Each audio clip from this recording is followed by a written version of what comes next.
मुंबई में ताबड़तोड़ bulldozer action जारी, भागे बांग्लादेशी घुसपैठिए।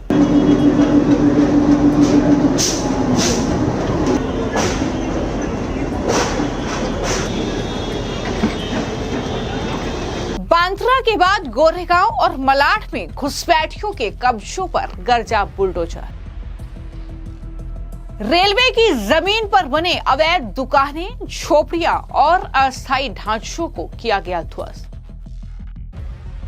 मुंबई के बांद्रा में घुसपैठियों के ठिकानों पर लगातार 6 दिन तक बुलडोजर की कार्रवाई के बाद अब गोरेगांव और मलाड में भी घुसपैठियों के कब्जे पर बुलडोजर कब्जा है और बांग्लादेशी घुसपैठिए रोहिंग्याओं में भगदड़ मच गई है। जिस तरीके से रेलवे की जमीन पर कब्जा करके ये अपने ठिकाने इन घुसपैठियों ने वहां पर बनाए थे, रेलवे की जमीन को कब्जाया था, अब उस पर ये एक्शन लगातार देखने को मिल रहा है। तस्वीरें आप देख रहे हैं, पहले मुंबई के बांद्रा रेलवे स्टेशन के पास जो एक बस्ती है वहां पर बुलडोजर की कार्रवाई हुई, जहां पर जो भी अस्थायी ढांचे थे जो अवैध रूप से बने थे उन्हें ध्वस्त करने का काम किया गया। अब वहां से मलबा हटाने का काम लगातार जारी है, लेकिन उसके बाद अब मुंबई में रेलवे प्रशासन के द्वारा गोरेगांव और मलाड के बीच रेलवे की जमीन पर बने बड़े जो कहीं ना कहीं एनक्रोचमेंट किया गया है उसके खिलाफ ये पूरी ड्राइव चलाई जा रही है। इस कार्रवाई के तहत रेलवे ट्रैक के आसपास बने अवैध ढांचे और अतिक्रमण हटाया जा रहा है।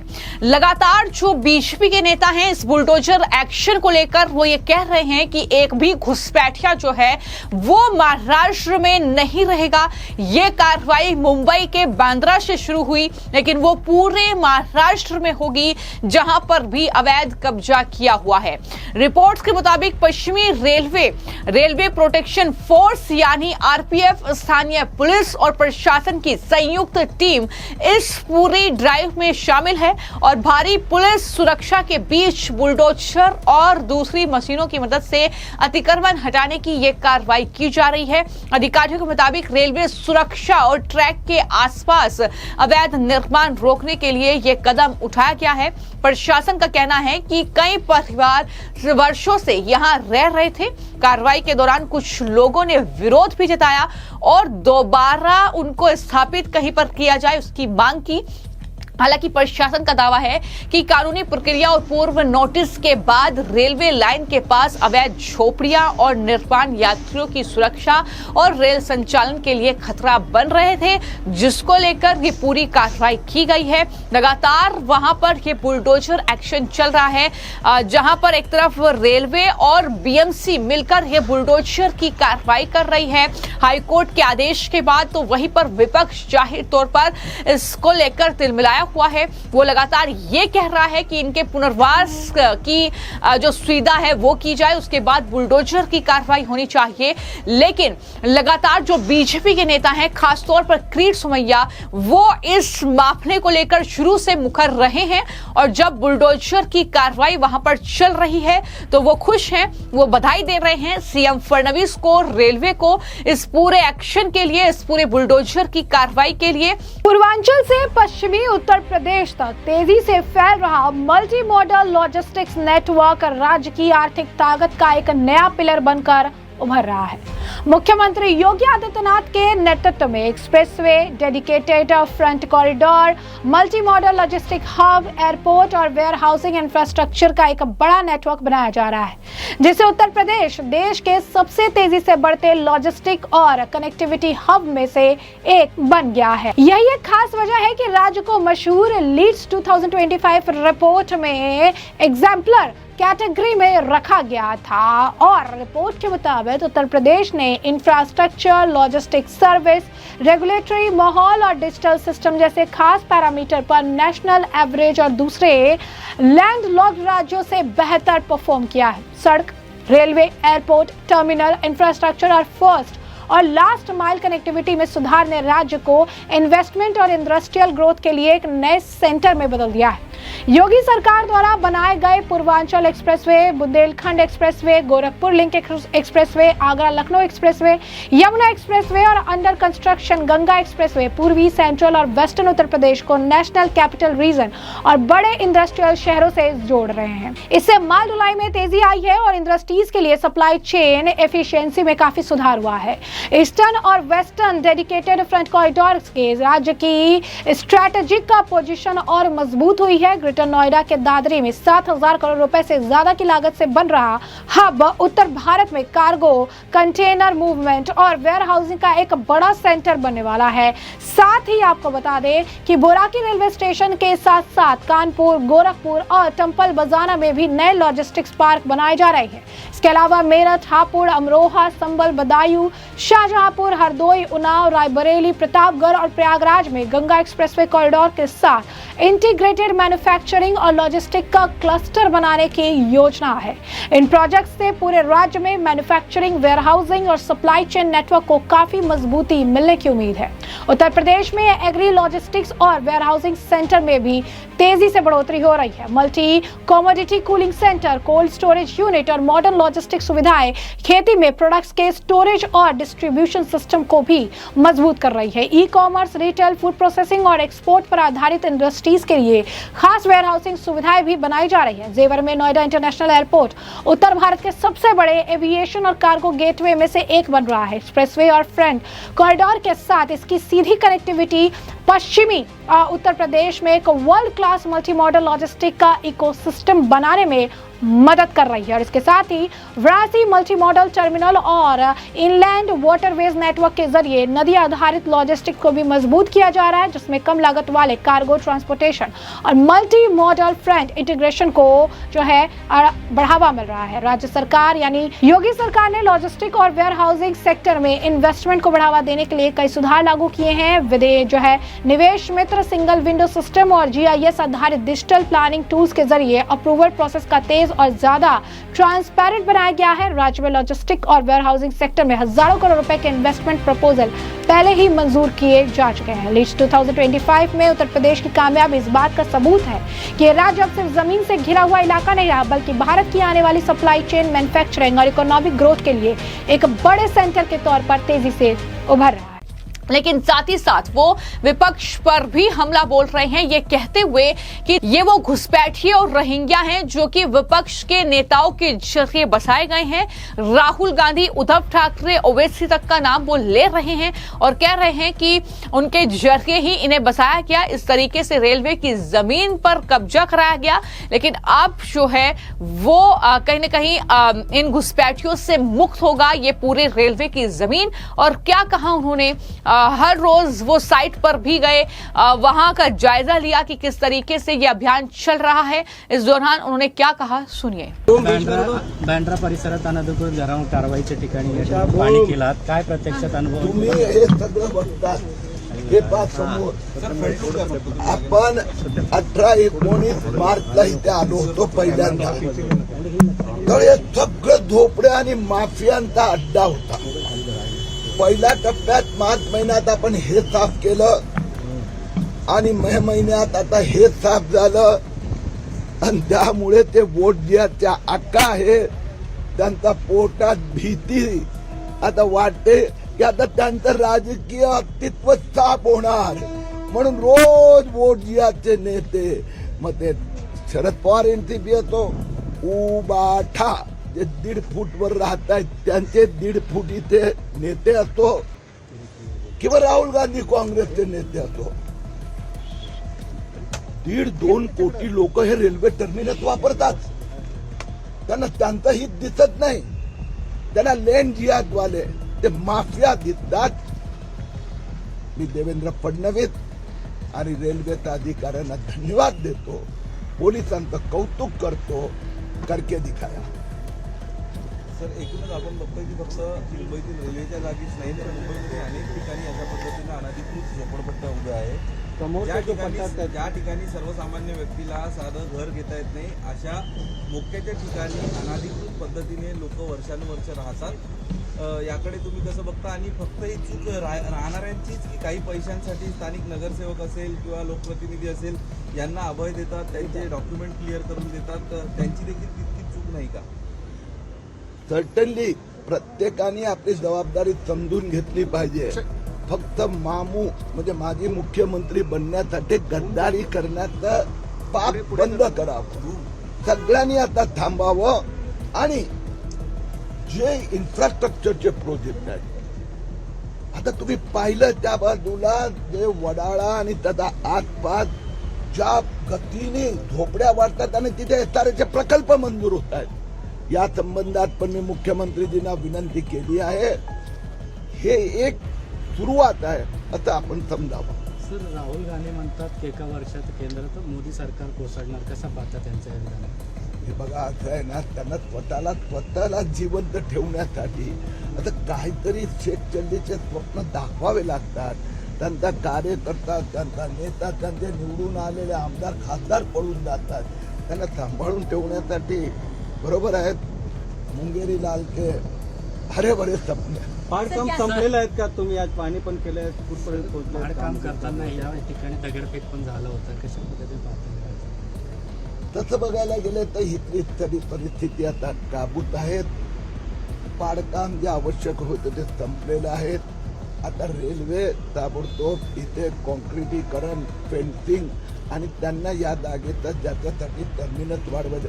म्हणजे मी तुम्हाला सांगितलं ना, हे जे दोन रूळ 8 नंबर 9 नंबर त्याच्यावर झोपडे बांधले होते, खाटा टाकत होते, ते सगळ्या आता विकासाच्या कामासाठी वापरण्याची सुरुवात होणार. दिवाळीपर्यंत आपल्याला इथे पूर्ण चेहरा मोहरा बदललेला दिसेल. तुम्ही ज्या ब्रिजवर आहात तो ब्रिज पण कब्जा करून टाकले हो, होते. आपण आलो होतो त्यावेळी हा ब्रिज वापरता येत नव्हता आणि तरीही उद्धव ठाकरे, तरीही राहुल गांधी या बांगलादेशी घुसखोर, अपात्र, बेकायदेशीर जे लँड माफिया आहेत त्यांना लँड जिहाद तरी त्यांची बाजू घेतात. राहुल गांधी आणि उद्धव ठाकरेला वाटलं असेल आम्ही धारावीची मस्जिद एका रात्रीत 10 गुंडा आणून थांबवली. इथेही त्यांनी तोच प्रयत्न केला होता. 1.5 फूट अंतरावर राहणारे त्या बंगल्याचा मालकाने, पण तो यावेळी फडणवीसनी सफळ होऊ दिला नाही. सर, एक शेवटच्या प्रश्न, समोर जे भाग आहेत तिथे पण 5 माला 6 मालेच्या इलिगल सर्वांची मागणी करणार आहेत. आता मुद्दा असा आहे की पहिला टप्पा जो आहे जो इन्फ्रास्ट्रक्चर प्रोजेक्ट साठीचा आहे तो, त्यानंतर दुसरीकडे जे अनधिकृत असेल पण 2011 आधीचे असेल तर त्याला शासनाने आणि न्यायालयाने पण सांगितले की त्याला पर्यायी जागा द्या आणि मग विस्थापित करा. सर, हिंदी में जानना चाहेंगे सर, आज जो है डिमोलिशन साइट पर आप आए हैं, हाँ, आज मुझे इतना समाधान. ये कौन है?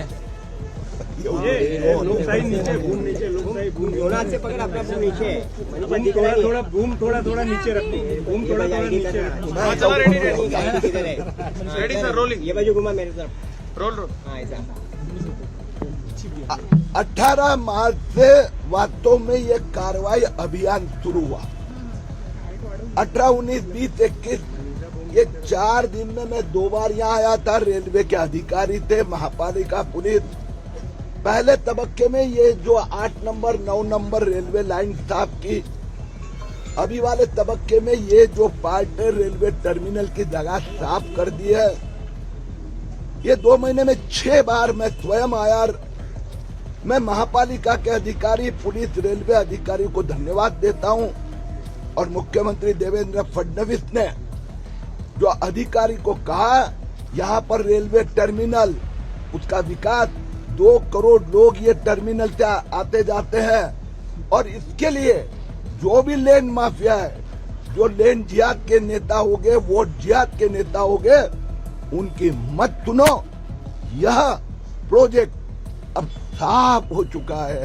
अभी प्रोजेक्ट साफ होने के कारण कुछ लोगों के राजकीय भविष्य भी साफ होता हुआ जो वोट जिहाद वाले को लगता है.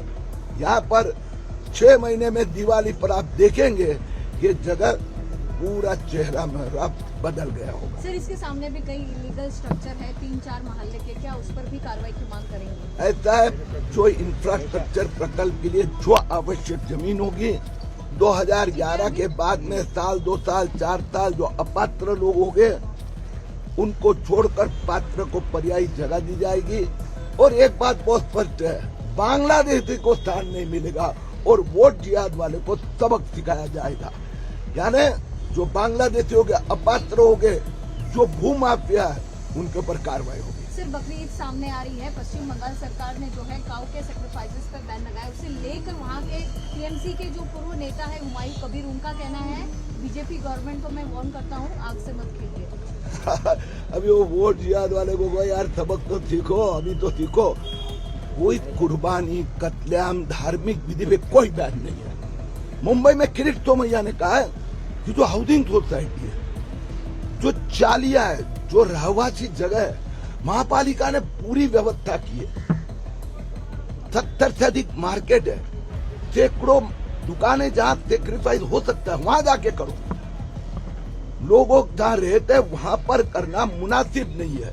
इसके लिए कोई अगर वहां रहने वाले हिंदुओं को पर दादागिरी, अरे मेरे पास मुस्लिम भी लोग आए हैं सोसाइटी के, यहाँ कल वाकोला कालीना की सोसाइटी के मुस्लिम लोग, कि भैया कुर्बानी बगल में मार्केट है वहां करे, हमारी सोसाइटी में 600 बकरे लाकर एक जन बकरे का धंधा करता है, वो उचित नहीं है। कुर्बानी महापालिका ने जो जगह दी है, कलकत्ता में जो सरकार ने व्यवस्था की है उसके अंदर। तो हाईकोर्ट के आदेश के बाद ये पूरी ड्राइव जो है चल रही है, ये बुलडोजर की कार्रवाई वहां पर चल रही है। बताया यही जा रहा है कि इस दौरान कई अवैध दुकान, झोपड़ियां और अस्थायी ढांचों को हटाया गया है। भारी संख्या में पुलिस बल मौजूद है ताकि कानून व्यवस्था की स्थिति बनी रहे, क्योंकि हमने ये भी देखा कि जब बांद्रा में ये कार्रवाई हुई थी तो उस वक्त मस्जिद जो अवैध रूप से बनी थी, जब उस पर बुलडोजर चला तो वहां पर पुलिस पर पथराव किया गया था। उस मामले में भी पुलिस की ताबड़तोड़ कार्रवाई हमने देखी, कई लोगों को गिरफ्तार किया गया, तो कई पर एफआईआर दर्ज करके उनकी तलाश अभी भी पुलिस कर रही है।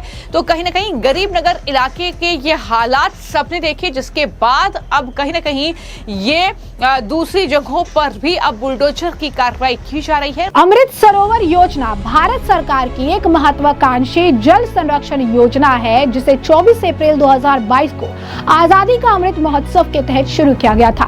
उत्तर प्रदेश इस योजना में देश में प्रथम स्थान पर है। देश में कुल 68,000 प्लस अमृत सरोवर पूरे हो चुके हैं, जिसमें उत्तर प्रदेश का योगदान सबसे बड़ा है। उत्तर प्रदेश में मिशन अमृत सरोवर के तहत अब तक 19,870 से अधिक तालाबों का निर्माण और जीर्णोद्धार किया जा चुका है। इन सरोवरों का मुख्य उद्देश्य भूजल स्तर को सुधारना, सिंचाई की सुविधा बढ़ाना और ग्रामीण अर्थव्यवस्था को मजबूत करना है। मूल रूप से राज्य में लगभग 5,550 तालाब बनाने का लक्ष्य था, जिसे पार करते हुए योगी सरकार ने 16,000 से अधिक सरोवरों का रिकॉर्ड काम पूरा कर लिया है और ये संख्या लगातार बढ़ रही है। इन तालाबों का उपयोग मछली पालन, सिंघाड़े की खेती, बत्तख पालन के लिए किया जा रहा है, जिससे ग्रामीणों को रोजगार मिल रहा है। योगी आदित्यनाथ सरकार ने इस योजना को मिशन मोड में लागू किया और उत्तर प्रदेश इसे देश में नंबर 1 राज्य जो है बन चुका है। यूपी का लक्ष्य बहुत बड़ा था, 1.20 लाख अमृत सरोवर जो है प्रत्येक ग्राम पंचायत में औसतन 2 के तहत काम करना था। पहले चरण में हर लोकसभा क्षेत्र में 75 सरोवर बनाने का लक्ष्य रखा गया था। रामपुर जिले के पटवाई गांव में भारत का पहला अमृत सरोवर जो है बनाया गया। योगी सरकार इसे जल संरक्षण और आजीविका संवर्धन का बड़ा मॉडल मानती है। योगी सरकार लगातार मॉनिटरिंग करती है और धीमे जिलों को टारगेट पूरा करने के लिए निर्देश देती है। नगरीय क्षेत्रों में जल संरक्षण को बढ़ावा देने के लिए योगी सरकार ने हाल ही में अमृत 2.0 का योजना के तहत गोरखपुर, लखनऊ, गाजियाबाद और रायबरेली जैसे शहरों में नए अमृत सरोवरों के विकास के लिए 15 करोड़ से अधिक का बजट जो है स्वीकृत किया है। रेलवे अधिकारियों का कहना है कि ट्रैक के आसपास अतिक्रमण हटाने से रेल सेवाओं की सुरक्षा बेहतर होगी और भविष्य की इंफ्रास्ट्रक्चर परियोजनाओं में भी मदद मिलेगी। क्या कह रहे हैं वो सुनिए। बिल्कुल, आज चौथा दिन है हमारा डिमोलिशन का। ये पूरा जितने इलीगल स्ट्रक्चर हमें हटाने थे वो सारा हम हटा चुके हैं। 100% इलीगल स्ट्रक्चर हमने हटा दिया। लेकिन आपको ध्यान हो माननीय हाईकोर्ट का जो आदेश है उसके हिसाब से हमें 100 स्ट्रक्चर जो है उनको बचाने हैं, लेकिन वो 100 स्ट्रक्चर जो हैं उनमें हम ग्राउंड फ्लोर ही केवल रख रहे हैं। जो बाकी के ऊपर के स्ट्रक्चर है जो बहुत ही ज़्यादा अनसेफ है, उन सबको हम आप जैसा कि देख पा रहे हैं कि मैनुअली उनको हमारे जो डेडिकेटेड स्टाफ है वो उन घरों के ऊपर जाके मैनुअली उनको जो है डिसमेंटल कर रहे हैं और आराम से स्लोली, ताकि नीचे के स्ट्रक्चर को कोई दिक्कत ना हो। इस डिसमेंटलिंग का ऑप्शन पहले हमने जो ये 100 स्ट्रक्चर्स के में जो लोग रहते हैं उनको पहले हमने ऑप्शन दिया था कि वो खुद से इसको इनको ऊपर वाले जो फ्लोर्स हैं इनके first floor, second floor, third floor, ground floor छोड़ के बाकी सारे फ्लोर्स वो खुद से तोड़ लें। ये बेटर समझा कि हम ही उसको उन स्ट्रक्चर्स को तोड़ दें, तो वही अब जो है चल रहा है। उनमें से भी 50% जो हायर फ्लोर्स की डिसमेंटलिंग है वो कंप्लीट हो चुकी है, बाकी 50% कल तक होगी। तो फिलहाल इलाके में ये पूरी कार्रवाई जारी है, जिसका श्रेय जाहिर तौर पर जो मुख्यमंत्री हैं देवेंद्र फडणवीस उनको जाता है। पुलिस प्रशासन जो कि मुस्तैद है वहां पर और लगातार तेजी के साथ ये बुलडोजर की कार्रवाई वहां पर अवैध रोहिंग्या घुसपैठियों के जो ठिकाने हैं उन्हें खत्म करने के लिए चल रही है। फिलहाल आपकी इस कार्रवाई को लेकर क्या राय है हमें कमेंट बॉक्स में जरूर लिखें। धन्यवाद।